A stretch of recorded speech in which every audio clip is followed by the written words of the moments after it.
لله رب العالمين والصلاة والسلام على أشرف الأنبياء والمرسلين وعلى آله وأصحابه أجمعين وعلى من تبعهم بإحسان إلى يوم الدين أما بعد پروگرام مشعل راہ کی ایک اور کڑی لے کر آج میں آپ کی خدمت میں حاضر ہوں۔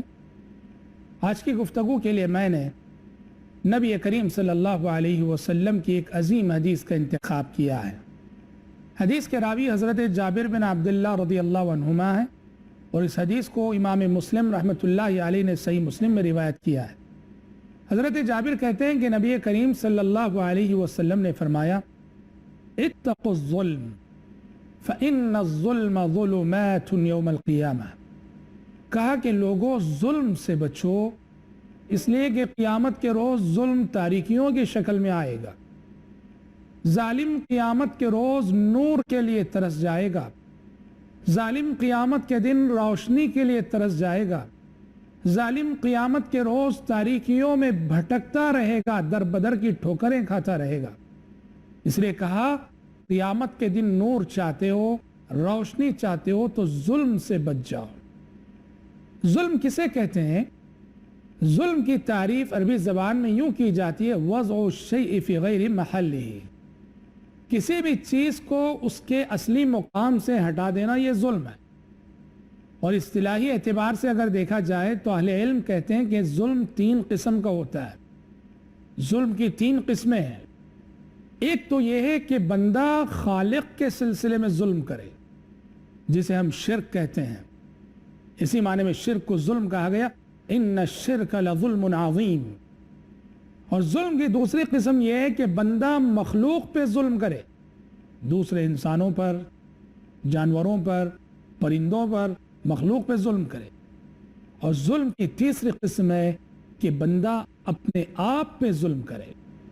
یہاں حدیث میں ظلم کی دوسری قسم مراد ہے، دوسروں پہ ظلم کرنا، مخلوق پہ ظلم کرنا۔ آپ نے فرمایا کہ اتقوا الظلم فإن الظلم ظلمات یوم القیامہ، ظلم کرنے سے بچو اس لیے کہ ظلم قیامت کے روز ظلمتوں کی شکل میں آئے گا۔ ظلم کیسے ہوتا ہے؟ ناحق کسی کی جان لینا، ناحق کسی کو زخمی کرنا، ناحق کسی کو مارنا، ناحق کسی کو ڈانٹنا، ناحق کسی کی عزت و آبرو سے کھلواڑ کرنا، ناحق کسی کو حقیر سمجھنا، ناحق کسی کی غیبت کرنا، کسی کا مال ہڑپ کرنا، کسی کی جائیداد پہ مقدمے دائر کرنا، حقدار کو حق نہ دینا، کسی کو ستانا۔ ظلم کی کئی صورتیں ہو سکتی ہیں، ظلم کی کئی شکلیں ہو سکتی ہیں، اور یہ ظلم اللہ تعالیٰ کو سخت ناپسند ہے، سخت ناپسند ہے۔ اللہ تعالیٰ نے کہا یا عبادی انی حرمت الظلم علی نفسی فلا تظالموا، اے بندو میں نے ظلم کو اپنے آپ پر حرام کر لیا ہے، لہٰذا تم بھی آپس میں ایک دوسرے پہ ظلم نہ کیا کرو۔ اللہ تبارک و تعالیٰ کو ظلم اتنا ناپسند ہے، اتنا ناپسند ہے کہ شیخ الاسلام ابن تیمیہ رحمۃ اللہ علیہ جگہ لکھتے ہیں کہ حکومتیں شرک کے ساتھ تو چل سکتی ہیں مگر حکومتیں ظلم کے ساتھ نہیں چل سکتی۔ اور اللہ تعالیٰ کو عدل اتنا محبوب ہے، انصاف اتنا محبوب ہے کہ انسان تو انسان، کائنات کی وہ بے زبان مخلوقات جن کے لیے قانون جزا و سزا نہیں ہے، اگر ان میں سے بھی کسی نے کسی پہ ظلم کیا ہوگا تو کل قیامت کے روز مظلوم کو ظالم سے حق دلایا جائے گا۔ چنانچہ آپ صلی اللہ علیہ وسلم نے فرمایا کہ دنیا میں اگر سینگ والی بکری نے بے سینگ والی بکری پہ زیادتی کی ہوگی تو کل قیامت کے روز اس بے سینگ والی بکری کو سینگ دیے جائیں گے اور کہا جائے گا کہ اس سینگ والی بکری نے دنیا میں تجھے جو مارا تھا بدلہ لے لے۔ سبحان اللہ، کائنات کے بے زبان مخلوقات جن کے لیے قانون جزا و سزا ہی نہیں ہے، جب اللہ کا قانون عدل، اللہ کی شان عدل ایسی ہے کہ ان کے درمیان بھی ظلم ناقابل برداشت ہے، تو انسان جو عقل رکھنے والا، شعور رکھنے والا، اللہ تعالیٰ کو کہاں سے منظور ہوگا؟ احادیث سے پتہ چلتا ہے کہ ظالم کو کل قیامت کے روز ظلم کی بڑی بھاری قیمت چکانی پڑے گی۔ تھوڑے سے ظلم کی بھی بڑی بھاری قیمت چکانی پڑے گی۔ چنانچہ نبی کریم صلی اللہ علیہ وسلم نے فرمایا کہ اگر اس دنیا میں کسی نے ناحق کسی کی ایک بالش زمین بھی قبضہ کی ہو، ایک بالش، تو کل قیامت کے روز ایسے شخص کے گلے میں 7 زمینوں کا طوق ڈالا جائے گا۔ یا ایک روایت کے مطابق جس نے ناحق کسی کی ایک بالش زمین ہڑپ کی ہو، کل اسے 7 زمینوں کے اندر دھسایا جائے گا۔ آج بعض لوگ وکیلوں کی چرب زبانی کی طاقت کی بنیاد پر دوسروں کی جائیداد پہ حق جتاتے ہیں۔ انہیں معلوم ہے کہ وہ ان کی نہیں، بس چونکہ ہاتھ میں اچھے وکیل ہیں جو سچ کو جھوٹ بنانا، جھوٹ کو سچ بنانے کا ہنر جانتے ہیں، جن کے بارے میں اکبر الہ آبادی نے کہا تھا کہ پیدا ہوئے وکیل تو شیطان نے یہ کہا، پیدا ہوئے وکیل تو شیطان نے یہ کہا، لو آج میں بھی صاحب اولاد ہو گیا۔ لوگ وکیلوں کی چرب زبانی کی طاقت کی بنیاد پر عدالتوں میں مقدمے دائر کر کے ناحق دوسروں کی جائیداد پہ قبضے کرتے ہیں، جب اللہ کے پاس یہ قانون ہے ایک بالش صرف کوئی کسی کی ناحق ہڑپ کرے 7 زمینوں کے اندر دھسایا جائے گا، تو جو پوری جائیداد ہی ہڑپ کر لے، سوچو ان سب پہ کیا نہیں گزرے گی۔ اور یاد رہے یہ لوگ جو وکیلوں کی طاقت کی بنیاد پر دوسروں کی جائیداد پہ اپنا حق جتاتے ہیں، یاد رہے انہیں کہ عدالت کے فیصلے سے کسی کا حق کسی کا نہیں ہو جاتا۔ قاضی اور جج کے فیصلہ کر دینے سے زید کا حق وہ بکر کا نہیں ہو جاتا۔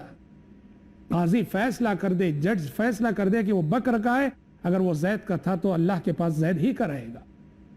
نبی کریم صلی اللہ علیہ وسلم آپ کی خدمت میں 2 صحابی آئے، ایک زمین کا مسئلہ تھا۔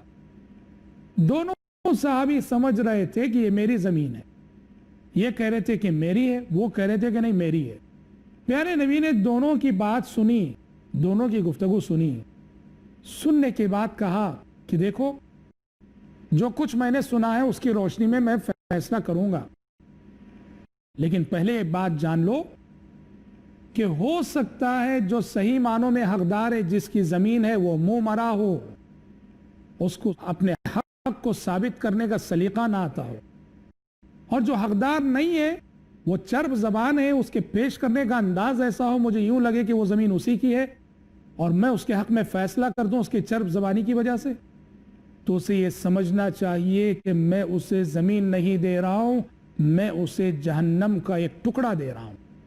یہ سننا تھا کہ دونوں صحابی زارو قطار رونے لگے، زارو قطار رونے لگے، اور تھوڑی دیر پہلے دونوں جو یہ کہہ کے لڑ رہے تھے کہ یہ زمین میری ہے میری ہے، آپ صلی اللہ علیہ وسلم کے اس فرمان کے بعد دونوں کہنے لگے یہ زمین تمہاری ہے تمہاری ہے، وہ کہہ رہے تھے کہ تمہاری ہے، وہ کہہ رہے تھے کہ تمہاری ہے۔ سبحان اللہ۔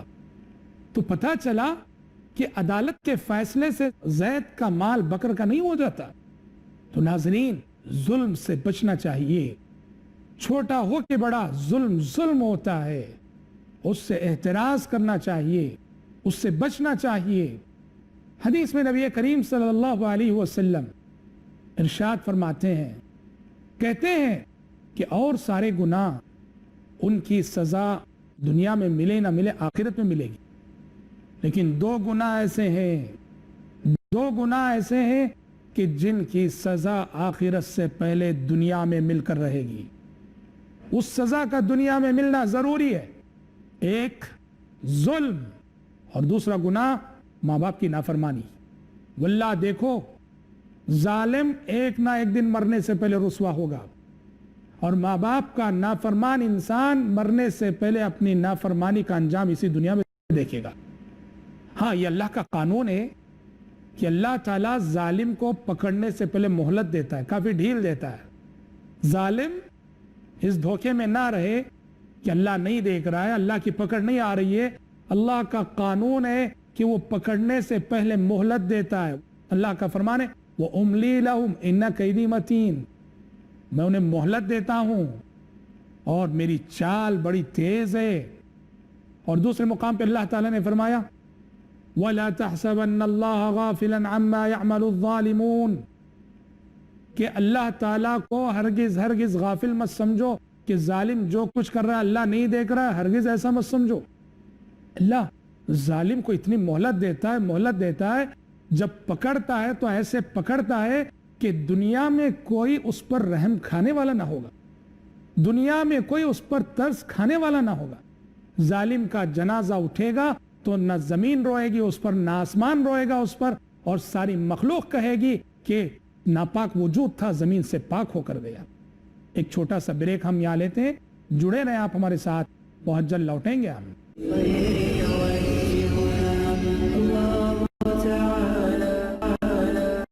بریک سے قبل ظلم کے سلسلے میں ہماری گفتگو ہو رہی تھی کہ اللہ تعالیٰ کے نزدیک ظلم بہت ہی برا اور قبیح عمل ہے، اور جس کی سزا اللہ تعالیٰ آخرت سے پہلے دنیا میں دیتا ہے۔ ظالم وہ چاہے کتنا طاقتور کیوں نہ رہے، اسے معلوم ہونا چاہیے کہ مظلوم کے پاس ایک ایسی طاقت ہے جس کا مقابلہ کرنے کی سکت اس کے اندر نہیں ہے۔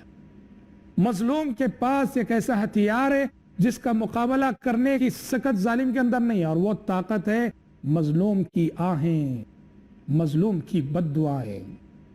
جب کوئی شخص کسی پہ ظلم کرتا ہے، کوئی کسی کو ستاتا ہے، کوئی کسی کو پریشان کرتا ہے، مظلوم انسان اس کے ظلم سے تڑپ کر پریشان ہو کر اس کی جو آہ نکلتی ہے، اس کی جو بد دعا نکلتی ہے، وہ سیدھے عرش الہی کے دروازوں کو جا کے کھٹکھٹاتی ہے اور وہاں سے شرف قبولیت پا کر لوٹتی ہے۔ اسی لیے حدیثوں میں آتا ہے کہ جب مظلوم انسان کی آہ نکلتی ہے، مظلوم انسان جب بد دعا کرتا ہے، تو اللہ تبارک و تعالیٰ اپنے عز و جلال کی قسم کھا کے کہتا ہے بِعِزَّتِي وَجَلَالِي لَأَنصُرَنَّهُ وَلَوْ بَعْدَ حِينٍ۔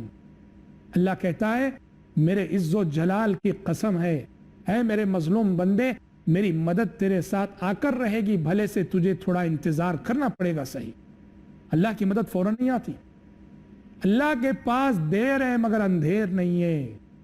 بِعِزَّتِي وَجَلَالِي لَأَنصُرَنَّهُ وَلَوْ بَعْدَ حِينٍ۔ مظلوم کی آنکھوں میں وہ تاثیر رہتی ہے کہ ظالم کے خرمن آن کی آن میں جل کر خاکستر ہو جاتے ہیں۔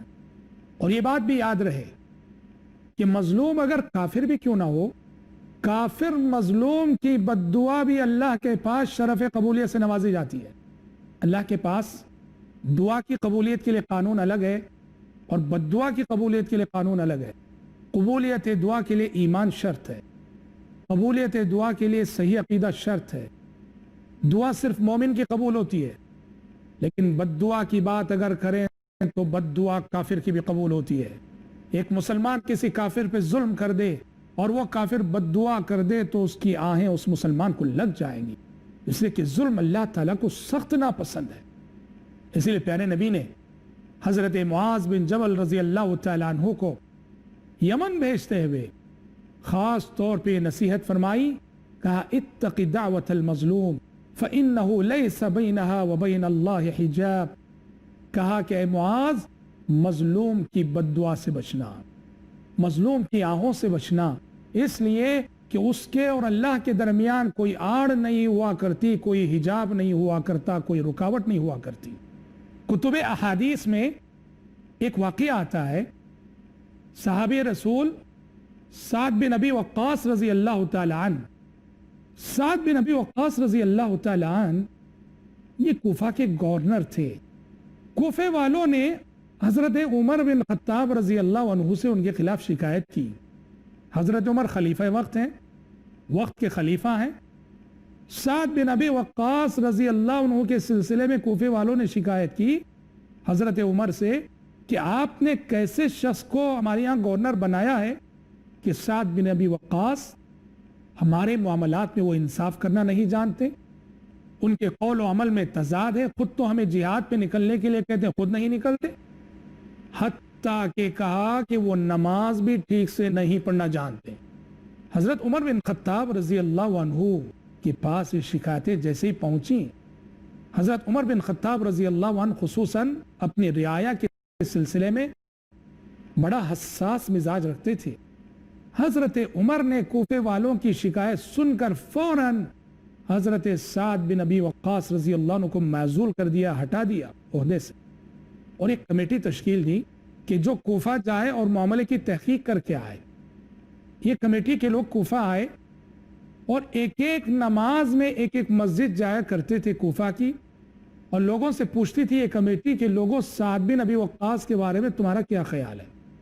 ایک مسجد میں ایک شخص اٹھا، اس نے مجمع عام میں سب کے سامنے کہا کہ سعد بن ابی وقاص کے سلسلے میں میں یہ گواہی دیتا ہوں کہ وہ ہمارے معاملات میں فیصلہ کرنا نہیں جانتے، ان کے قول و عمل میں تضاد، خود جہاد پہ نہیں نکلتے اور ہمیں نکلنے کے لیے کہتے ہیں، اور ٹھیک سے نماز پڑھنا بھی نہیں جانتے۔ سوچئے کیا گزری ہوگی سعد بن ابی وقاص رضی اللہ عنہ پر۔ وہ کوئی معمولی صحابی نہیں، وہ جلیل القدر صحابی، بڑی فضیلتوں والے صحابی، جو رشتے میں نبی کریم صلی اللہ علیہ وسلم کے ماموں لگتے تھے، ایسے جلیل القدر صحابی پر ایسے بڑے الزامات، اور وہ بھی پبلک کے سامنے۔ حضرت سعد بن ابی وقاص رضی اللہ عنہ کا دل ٹوٹ گیا، دل چھلنی ہو گیا، اور فوراً ان کی زبان سے آہ نکلی۔ حضرت سعد بن ابی وقاص رضی اللہ عنہ نے اسی وقت کہا کہ پروردگارا، یہ شخص جو میرے بارے میں یہ الزامات لگا رہا ہے کہ مجھے ان کے معاملات میں فیصلہ کرنا نہیں آتا، میرے قول و عمل میں تضاد ہے، مجھے نماز بھی پڑھنا نہیں آتا، اے اللہ اگر یہ شخص جھوٹا ہے تو پروردگارہ اس شخص کی زندگی لمبی کر دے، طویل کر دے۔ یہ بظاہر اچھی دعا ہے، مگر باقی دعاؤں کے ساتھ جوڑ کر دیکھو تو کہا کہ اگر یہ شخص جھوٹا ہے تو اس کی زندگی طویل کر دے، اور پھر کہا اے اللہ اس کی طویل زندگی غربت کے ساتھ ہو، فقر و فاقے کے ساتھ ہو، بھکاری بن جائے یہ شخص۔ اور تیسرا جملہ کہا وَعَرِّضْهُ لِلْفِتَنِ، پروردگارہ اس شخص کو فتنوں میں مبتلا کر دے۔ راوی حدیث کہتے ہیں میں نے دیکھا کہ سعد بن ابی وقاص رضی اللہ عنہ کی یہ تینوں دعائیں قبول ہوئیں۔ وہ شخص بڑی لمبی عمر پایا، اتنی لمبی عمر کے پلکیں لٹک گئی تھی، اس کی جھریاں پڑ گئی تھی پورے بدن میں، اور کوفے کی گلیوں میں بھیک مانگتے ہوئے پھرتا تھا۔ اور تیسری بد دعا تھی کہ فتنوں میں مبتلا کر۔ تو راوی حدیث کہتے ہیں اس بڑھاپے کی انتہا میں گلیوں سے گزرتے ہوئے، سڑکوں سے گزرتے ہوئے، لڑکیوں کو چھیڑتے ہوئے گزرتا تھا، نعوذ باللہ۔ دیکھو مظلوم کی آہیں کیسے قبول ہوتی ہیں، مظلوم کی بد دعائیں کیسے قبول ہوتی ہیں۔ اور سعد بن ابی وقاص رضی اللہ عنہ یہ کوئی معمولی صحابی نہیں، یہ بڑے جلیل قدر صحابی ہیں اور مستجاب الدعوات صحابی ہیں۔ پیارے نبی کی دعائیں تھیں ان کے حق میں، پیارے نبی نے فرمایا تھا ان کے حق میں اللہم استجب لسعد اذا دعاک، اللہم استجب لسعد اذا دعاک، اے اللہ تیرا بندہ سعد بن ابی وقاص جب بھی دعا کرے اس کی دعا کو قبول فرما لے۔ پیارے نبی کی دعا تھی، اس دعا کی وجہ سے وہ تو پہلے سے مستجاب الدعوات تھے، اور پھر جب آپ پر ظلم ہو گیا تو مظلوم کی حیثیت سے بھی آپ کی آہوں میں وہ تاثیر پیدا ہوئی کہ ظالم رسوا ہو کر رہا، اور خود وہ بوڑھا زندگی کے آخری ایام میں کہتا تھا شیخ مفتون اصابتنی دعوت السعد، کہتا تھا شیخ مفتون اصابتنی دعوت السعد، فتنے میں پڑا ہوا بوڑھا ہوں میں، مجھے سعد بن ابی وقاص کی بد دعا لگ چکی ہے۔ اللہ کا قانون ہے کہ وہ مرنے سے پہلے ظالم کو اس کے انجام تک پہنچا کے رہتا ہے، مظلوم کی آنکھوں کے سامنے ظالم کو رسوا کرتا ہے تاکہ مظلوم کا دل ٹھنڈا ہو جائے۔ اللہ کا قانون ہے یہ، اور بالکل ایسا ہی واقعہ حضرت سعید بن زید کے ساتھ بھی پیش آیا۔ سعید بن زید کون ہے؟ یہ بھی جلیل القدر صحابی ہیں، عشرہ مبشرہ میں سے ایک ہیں، ان 10 صحابہ میں سے ایک ہیں جنہیں دنیا ہی میں جنت کی خوشخبری سنائی گئی تھی۔ سعید بن زید پر ایک عورت نے مقدمہ دائر کر دیا کہ سعید بن زید نے ناحق میری زمین ہڑپ کر لی ہے، اور اس عورت کا نام تھا اروا بنت اوس۔ اس نے مروان کے دربار میں آ کر مقدمہ دائر کر دیا، شکایت کر دی کہ سعید بن زید نے ناحق میری زمین ہڑپ کر لی ہے۔ مروان بن حکم نے سعید بن زید رضی اللہ عنہ کو بلایا۔ سعید بن زید رضی اللہ عنہ نے مروان بن حکم سے کہا کہ مروان تم جانتے ہو میں کون ہوں، اور میں نے اللہ کے نبی سے یہ حدیث سن رکھی ہے جو شخص ناحق کسی کی ایک بالش زمین ہڑپ کرتا ہے اللہ تعالیٰ اس کے گلے میں 7 زمینوں کا توق ڈالتا ہے۔ مروان بتاؤ میں یہ حدیث سننے کے بعد اس عورت کی زمین پہ ناجائز قبضہ کر سکتا ہوں میں؟ مروان کو یقین ہو گیا کہ وہ بری ہے، پھر بھی دل ٹوٹ چکا تھا سعید بن زید کا، آہ نکل گئی۔ سعید بن زید نے کہا اے اللہ اگر یہ عورت جھوٹی ہے، اگر یہ عورت جھوٹی ہے فَأَعْمِ بَصَرَهَا، اس کی بینائی چھین لے، وَاقْتُلْهَا فِي أَرْضِهَا، اور اسے اس کی زمین میں ہی ختم کر دے۔ حدیث کے راوی کہتے ہیں میں نے دیکھا کہ اس عورت کی بینائی اس کے بعد جاتی رہی یہاں تک کہ پوری طرح سے اندھی ہو گئی، نابینا ہو گئی، اور اسی دوران جب وہ اپنی کسی ضرورت کے لیے جا رہی تھی راستے میں گڑھے میں گری اور مر گئی۔ دیکھا گیا کہ وہ گڑھا اسی زمین میں ہے جس زمین کے بارے میں اس نے الزام لگایا تھا حضرت سعید پر کہ انہوں نے ناحق وہ زمین ہڑپ کی ہے۔ نعوذ باللہ، ظالم آخرت سے پہلے دنیا میں اپنے انجام کو پہنچ کر رہتا ہے، اس لیے ظالم کو کبھی یہ نہیں سمجھنا چاہیے کہ مجھے کوئی پکڑنے والا نہیں، مجھے کوئی گرفت کرنے والا نہیں۔ کمزور یاد رہے جس کے ساتھ کوئی طاقت نہیں ہوتی اس کے ساتھ رب العالمین کی طاقت ہوتی ہے۔ اس لیے ظلم سے بچنا چاہیے، ظلم کرنے سے بچنا چاہیے، اور ہمیشہ مظلوم کی آہوں سے پناہ مانگنا چاہیے۔ ہم سے آپ سے جانتے بوجھتے ظلم نہ ہوتا ہو، مگر ہو سکتا ہے کہ انجانے میں ظلم ہو جائے۔ میری زبان سے آپ کی زبان سے کوئی ایسا جملہ نکل جائے جس سے سامنے والے کا دل ٹوٹ جائے تو ہم سے انجانے میں بھی ظلم ہو جاتا ہے۔ اس لیے ہمیشہ نبی کریم صلی اللہ علیہ وسلم سے جو وارد دعا ہے اس دعا کو ہمیشہ ورد زبان رہنا چاہیے۔ اللہ کے نبی صلی اللہ علیہ وسلم مظلوم کی بد دعا سے پناہ مانگتے تھے اور کہتے تھے اللہم انی اعوذ بک من دعوت المظلوم، کہ اللہ میں مظلوم کی بد دعا سے پناہ چاہتا ہوں۔ تو ظلم سے بچیں، دوسروں پہ ظلم نہ کریں اور مظلوم کی بد دعا سے پناہ مانگتے رہیں۔